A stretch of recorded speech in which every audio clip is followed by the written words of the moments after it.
এই মেলাতেই উপস্থিত আছেন আমার কাকা অমৃতাবু দে। অমৃতাবু কাকাকে প্রথমেই আমি শ্রদ্ধা জানাতে চাই, তারপর আমি কবিতা শুরু করছি। আমার কবিতার নাম পাহাড়ি মায়া। তোমাকে ফেলে চলে যাব বলে হয়তো এসেছিলাম সেদিন তোমার কোলে।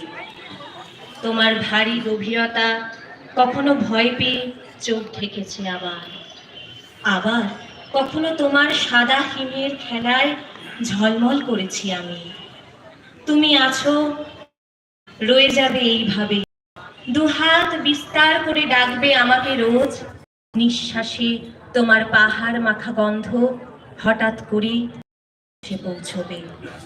লাল সবুজে চুনার অপেক্ষা করবে আমার। আমি আসবো হয়তো আবার কোনো পড়ন্ত বিকেলে, শীতের পশমে ঢাকা তোমার ঘরে। জলের কলকল আওয়াজ কানে শুনবো আবার। পাথরের মেলায় ঘুরবো কোনো একদিন। আমার ঢেউ খেলানো জীবনে তুমিও একটি ঢেউ হয়ে থেকে গেলে, আমাকে মনে পড়বে তো তোমার। নমস্কার।